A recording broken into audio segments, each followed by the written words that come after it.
తమ్నైల్లో title తెలుగులో ఉందని ఇది తెలుగు సినిమా అనుకోకండి, ఇది పక్కా మలయాళం సినిమా.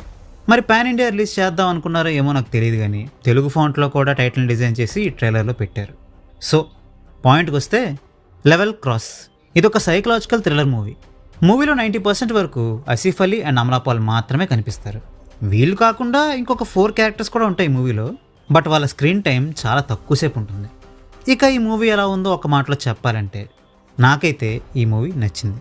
కొంచెం స్లో పేస్డ్గా ఉన్నప్పటికీ కూడా ఫస్ట్ నుంచి లాస్ట్ వరకు ఇంట్రెస్టింగ్గానే నడిచింది ఈ మూవీ.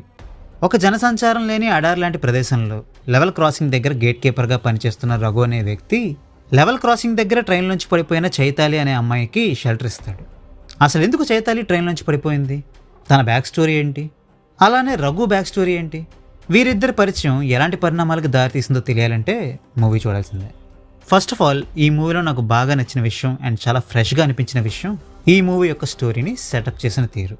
ఒక నిర్మానుష్యమైన ప్రదేశంలో లైన్ క్రాసింగ్ ఉండడం, అక్కడ చిరిగిపోయిన బట్టలు మాసిపోయిన గడ్డంతో చూడ్డానికి కాస్త వేడ్గా ఉండే లుక్స్తో ఉండే ఒక గేట్ కీపర్ దగ్గరికి యాక్సిడెంటల్గా ఒక అమ్మాయి చేరుకోవడం. వీళ్ళిద్దరి బ్యాక్ స్టోరీ ఏంటో మనకు తెలియదు కాబట్టి చూడ్డానికి డేంజరస్గా ఉండే రఘు చైతాలిని అటాక్ చేస్తాడా, లేదా మేకవన్నే పులిలా చూడ్డానికి హార్మ్లెస్గా కనిపించే చైతాలి రఘుని అటాక్ చేస్తుందా, లేదా వీళ్ళిద్దరూ కలిసి ఇంకేమైనా అట్రాసిటీస్ చేస్తారా? ఇలా రకరకాల ఆలోచనలు మనకి కలిగించే విధంగా సాగుతుంది ఈ మూవీ యొక్క నెరేటివ్. అంతా బాగానే ఉంది, ఎవ్రీథింగ్ ఈజ్ ఫైన్ అనుకున్న మూడ్లోకి మనం వెళ్ళిపోయాక ప్రీ ఇంటర్వల్ పాయింట్ దగ్గర నుండి వరుస పెట్టి ట్విస్ట్లన్నీ రివీల్ అవుతుంటాయి అండ్ అక్కడ నుండి అసలైన టెన్షన్ స్టార్ట్ అవుతుంది. అయితే ఈ క్రమంలో వచ్చే కొన్ని ట్విస్టులు బాగున్నప్పటికీ కూడా ఒక టైంకి వచ్చేసరికి అవి రిపీటెడ్గా వస్తున్నాయన్న ఫీలింగ్తో పాటు ఆడియన్స్ని ఫూల్స్ చేసే విధంగా మూవీ నెరేటివ్ ఉందేమో అన్న ఫీలింగ్ కూడా కలిగే అవకాశం ఉంది. వేరే వాళ్ళ గురించి నేను చెప్పలేను, కానీ నాకు ఒక టైంలో అలాంటి ఫీలింగ్ వచ్చినప్పటికీ కూడా ఓవరాల్గా మూవీ నాకు చాలా ఎంగేజింగ్గా అనిపించడం, మూవీ ఎండ్ అయిన తీరు కూడా నచ్చడంతో నాకైతే మూవీ బాగుందనిపించింది. కాబట్టి ఈ మూవీని నేను మీకు రికమెండ్ చేస్తున్నాను. ప్రజెంట్ ఈ మూవీ హైదరాబాద్, వైజాగ్ లాంటి సిటీస్లో ఉన్న ఐనాక్స్లలో విత్ సబ్ టైటిల్స్ ఆడుతుంది. సో మీకు ఇంట్రెస్ట్ ఉంటే వీలైతే ఈ మూవీని థియేటర్కి వెళ్ళి చూడండి.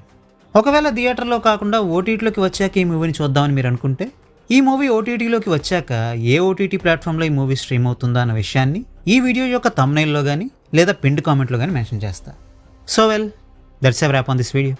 ఈ వీడియో మీకు నచ్చితే వీడియోని లైక్ చేయండి, షేర్ చేయండి. మరిన్ని మూవీ రివ్యూస్ కోసం ఛానల్కి సబ్స్క్రైబ్ చేసుకోండి. We will meet you next video. Thanks for watching.